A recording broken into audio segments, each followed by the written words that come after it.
স্বাগত জানাচ্ছি PTN 24 Facebook page থেকে। আমরা এই মুহূর্তে আছি আজকে পরশুরাম 50 শয্যা বিশিষ্ট সকালে একটি ঘটনার সংবাদ পেয়েছি। এখানে ভয়াবহ একটি দুর্ঘটনা ঘটে পরশুরাম সড়কে।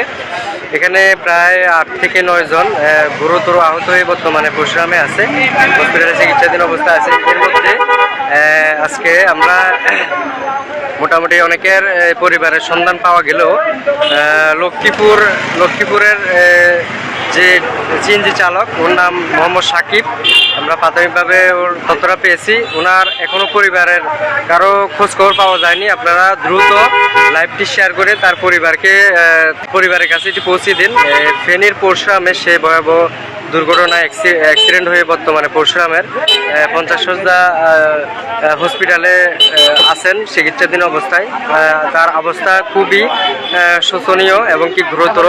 তার পরিবারের কাছে তার লাইভটি শেয়ারের মাধ্যমে তার পরিবারকে খোঁজার সহযোগিতা করবেন সবাই। এটি আজকে প্রায় এখানে 8 থেকে 10 জন একেবারে গুরুতর আহত হয়েছেন বলে আমরা খবর পেয়েছি। বর্তমানে আমরা এখানে আছি।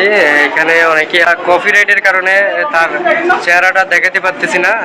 সবাই লাইভটি শেয়ার করেন যাতে অন্ততপক্ষে তার পরিবারগুলো আসে। আর এদিকে মির্জানগর ইউনিয়নের বটতলা উত্তর কাউতলি গ্রামের একজন আছে, উনি সম্ভবত ড্রাইভার। ওনার অবস্থাও খুবই ভয়াবহ। তবে সবাই লাইভটি শেয়ার করেন যাতে আচ্ছা, ওনার পরিবার সম্পর্কে আপনি একটু বলেন বিস্তারিত, যাতে ওনার পরিবার আসছে আপনার সাথে। আচ্ছা, অ্যাক্সিডেন্টটা কোথায় হয়েছে এবং কি? অনন্তপুর রাস্তার মাথায়। সবাই লাইভটি শেয়ার করেন যাতে ওনার পরিবারকে পাওয়া যায়, কারণ যেহেতু লক্ষ্মীপুরের বিষয়, এই জন্য আমাদের প্রাথমিক তথ্যগুলো কিন্তু এখনো ওনার আসতেছে না। এই জন্য সবাই লাইভটি শেয়ার করবেন যাতে ওনার পরিবারটা পাওয়া যায়। আমরা কপিরাইটের কারণে ভয়াবহ অ্যাক্সিডেন্ট, আমরা কপিরাইটের কারণে কিন্তু এই মুহূর্তে এই ড্রাইভারটাকে আমরা দেখাতে পারতেছি না।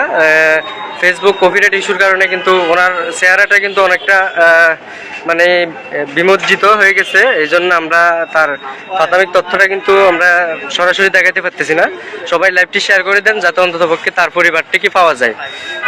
তার প্রাথমিকভাবে আমরা যতটুকু জানতে পেরেছি তার বাড়ি লক্ষ্মীপুর জেলায়।